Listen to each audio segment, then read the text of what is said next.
Damien in from New Mexico, who says that he believes there is an afterlife, but no creator God. Damien, do you want to give us a little bit more as to the details of that? Yeah, okay. So it's obvious that the Bible is impossible. Any Bible in any traditional religion is impossible because not only is it wrong and how it claims the earth is created, but if we go to like the Christian Bible, it can't even make sense as a fairy tale because it just contradicts itself so much that it sounds like a paper you wrote as a joke. Like if you were like the drunkest day of your life, if you try to write like a story and you pretend like you had like no autocorrect or nothing like that, you try to write a story, that's what the Bible is. I think we can all. I think you're in company here where we can all agree that the Bible is not all that impressive as a convincing argument. Okay, so the worst part, one of my favorite things is in Adam and Eve, where God says that He cursed a serpent to crawl on its belly for the rest of its life, and if it was if it had legs, then it would be technically called a lizard or some type of amphibian. And if God was real, He should know better that a serpent is not a general classification of reptiles. Damien, I'm sorry to interrupt you here. We are running low on time, so I want to encourage you to kind of cut to the chase here. I said we agree that the Bible is not a very compelling document as far as determining the nature of the universe, right? And so we can agree that the Bible's maybe a bad way to go. Why do you think that there's an afterlife? Yeah. Okay, so the one thing that makes it possible or compelling is, well, I watched a video about this guy who studies near-death experiences, and he had thousands and thousands of documented cases. And the thing is, like, when people have these experiences, they're not seeing any gods, they're not seeing Satan or hell. What they are, they say that they just feel relief. And Damien, can I just jump in really quickly? Just because we're short on time, normally I'd kind of let you finish your point and then do it, but I think it's very important to stress that near-death experiences are exactly that. Yeah.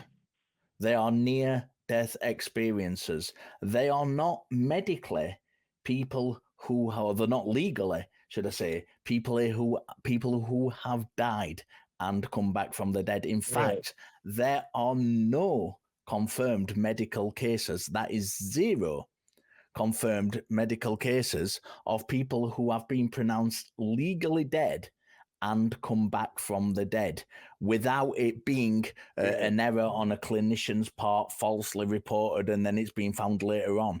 There are no confirmed cases of people coming back from the dead.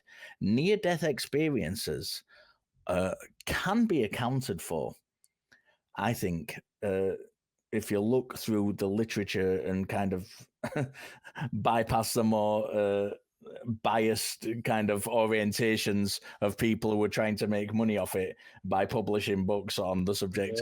When you look at the actual medical literature, I think it's pretty obvious that near-death experiences are people going through the process of dying and that affecting the brain chemistry. And of course, when his brain chemistry is affected, we tend to see things. The cross-examiner was on here last week who told a story about, when he'd been through some, I'm sure he won't mind me telling this, he told it on the show, he'd been through a long surgery for cancer. And when he came to, he was on some really powerful drugs. And he'd had this experience of one of the nurses trying to steal his stuff. And it was all imagined. It was all through to that very, very tiny change in his brain's chemistry through to these different drugs he'd been put on. It happens. And I think near-death experiences can be accounted for by that. I think we've got to be very careful when we're kind of saying, people have come back from the dead and seen this, and because they haven't.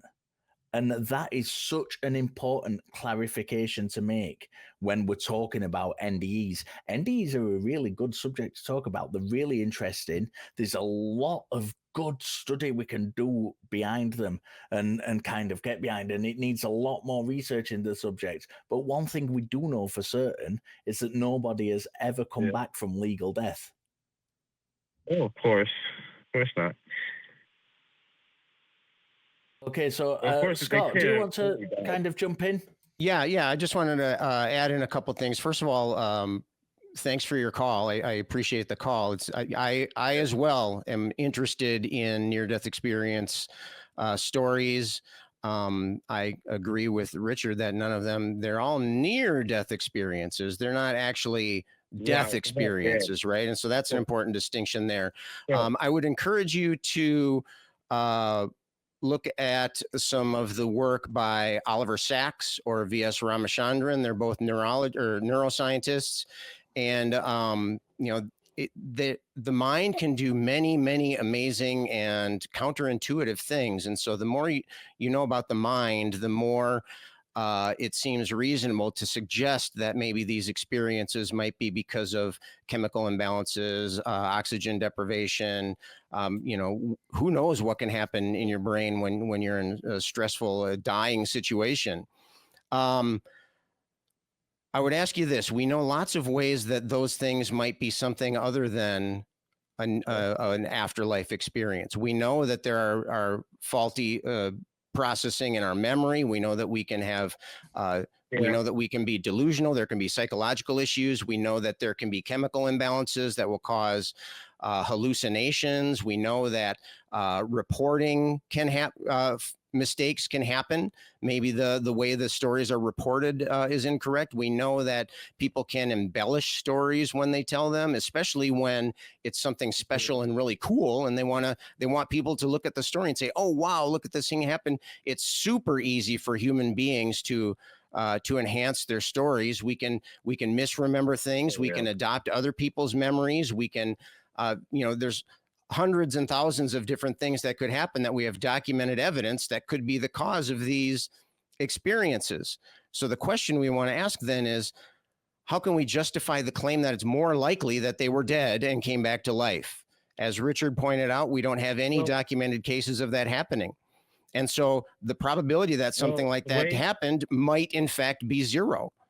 And so if you want to claim that it's more likely that they died and came back to life, you'll need to provide some sort of evidence there. And so just keep that in mind. Second thing is we prove that.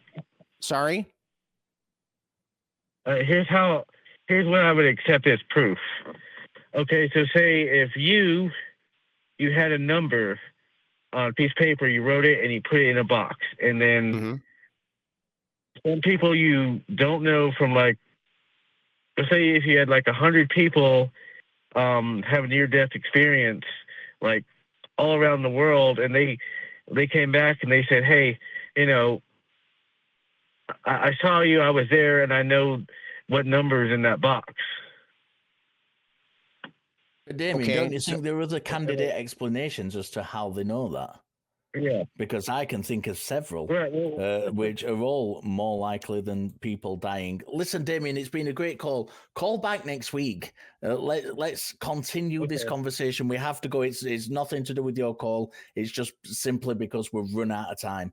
We started a little bit late, and we've run over a little bit. We've had some great calls. Damien, please call back next week. Let's continue this fantastic conversation.